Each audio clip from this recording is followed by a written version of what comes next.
Hello there, welcome back to the channel, and today delving into a sort of splinter group from the Borg and a little speculative theory once again about the Borg, because they're not overused in Star Trek ever, are they?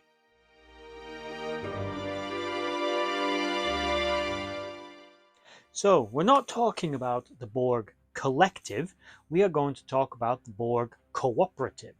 Encountered again in the Delta Quadrant, as many things Borg often are, this is actually an independent colony of former Borg. Now, before we properly get into the cooperative, it's fair to point out that this isn't the only time this ever seems to have happened with the Borg. In fact, splintering away from the collective seems to be not a common occurrence, but relatively.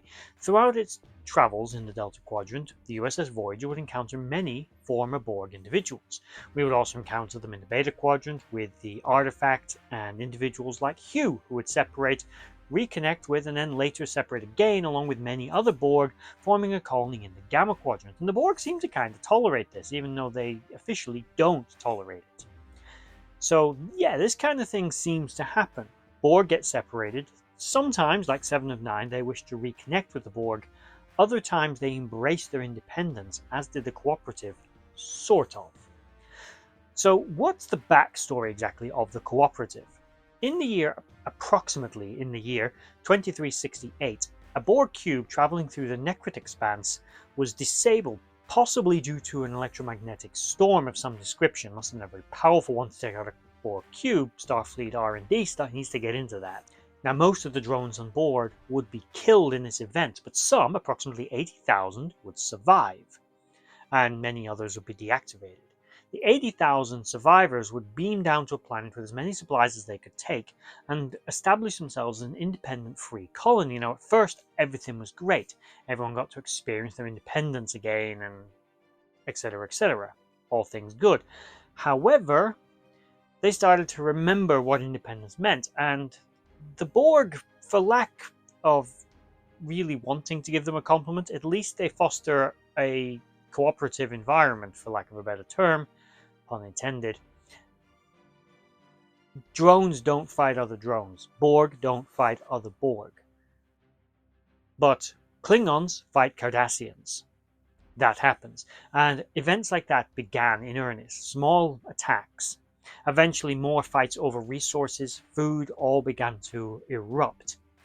And they had no seeming way around it. This wasn't a happy unified federation. Many of these were from races who didn't know one another. Maybe there weren't many of, if any, of their own kind, and even if there were, it doesn't mean they get along with them. So you've got a lot of individuals suffering PTSD, various other problems, all thrown together in a difficult environment where life is hard, and they're surrounded either by people that they consider to be their enemy, or they don't know. For example, a human woman named Riley Fraser and a Romulan male named Orlum, who were brought up to fear and mistrust one another, thinking the other to be the enemy, learned to become friends, overcoming their differences, actually, as many times humans and Romulans do, discovering there's a lot more in common between their two races than there are differences. But that's not enough. There are many races that simply hated one another, and they realized the only way to get past this was to re-establish the collective consciousness, but not in an oppressive way like the Borg, not to reconnect with the Borg, create their own new one. They could already do this for short periods of time, and was used as a medical treatment to heal and to basically, again, foster understanding and cooperation between others. But creating a permanent link required the assistance of the cube. Now, fortunately for them, Chakotay got injured, ended up on the planet, and they used the collective to heal his injuries, which is also the first time we really see how that kind of works. It was all implied before, but basically they draw energy from other sources, artificial and natural, and funnel that energy into a single individual or object, say a ship, and that energy is used to reconstitute it. It's very interesting and very fascinating and very powerful as an ability. A small amount of energy from everyone in the collective given to just one person to heal them is nothing to the individual, but very important to the one getting it. So it's the first time we really see how that worked. The cooperative portrayed itself as peaceful. They had removed most of their Borg implants. They didn't wish to be Borg, and they claimed that they wanted to just exist and carry on as normal. Yet Riley Fraser didn't try to leave with Voyager, neither did any of the other humans that were very likely on that planet, unless she really was the only human there. So there's something of a little cult status going on here, maybe unified by trauma, bonding over various different things. But yeah, there was definitely a vibe from these people. They said that they needed something from the Borg cube to basically turn it back on, and it could allow them to reestablish the link permanently. Janeway very correctly decided against this because it was simply too dangerous to reactivate a Borg cube. And they said it would be safe, but they saw when a drone was accidentally reactivated, it reverted back to its base programming and instantly began to, pick up scout data from Voyager. It began to analyze. It would have attempted to assimilate the ship and reconnect with the collective. That was not something they could allow, and there were thousands of drones aboard that cube. If it came back online, it would be very dangerous. But because of the prior established connection with Chakotay, when a bit of violence erupted on the colony, those that had control over the collective consciousness that they were now establishing used that influence to exert their authority over Chakotay. They used him to steal a shuttle, board the cube, do exactly what they wanted, reactivate the collective so they could form a permanent connection between all the individuals on the colony and force them to cooperate with one another, to once again become Borg-like, Borg-light anyway.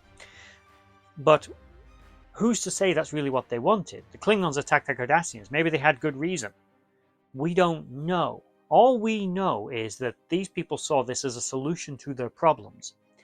But that doesn't mean it's the only solution. The Federation is made of many different races that don't get along, and like the Vulcans and the Andorians historically didn't get along, and yet now are great allies. There are other ways. Now perhaps the colony wouldn't survive long enough to try it, but morally, was it correct to simply go, well, the quick and easy solution is to force them to do so? Now, at first, Janeway was like, well, they did do what they said. They blew up the cube. They disconnected you from the collective. But Chakotay observed that they were not hesitant to use that power when it suited them, much like the Borg. Which brings me to my little bit of speculation. There's a theory that the Borg kind of re-evolve periodically throughout time, that they reach a sort of overwhelming power and then are destroyed. They collapse under their own weight, or something like 8472 comes along and cuts them down, or maybe the Q do it, who knows. And then from a small seed, the Borg will regrow from one of these little splinters, like the Cooperative. Were we seeing with the Cooperative something that in 1,000 years might just be another Borg, another version, an updated version of it? It's tantalizing to think it, and despite their protestations to the contrary about being not peaceable, the observation was accurate. They did not hesitate to use that power when it suited them. But what do you guys think about the Borg Cooperative? I mean, were they right to do what they did? Were they justified in using the collective consciousness to control Chakotay, or were they completely wrong and out of line? Let me know in the comment section down below, and please like, share, and subscribe if you made it all to the end of this video. I appreciate you watching it, and I hope you enjoyed it. Thank you, and bye-bye.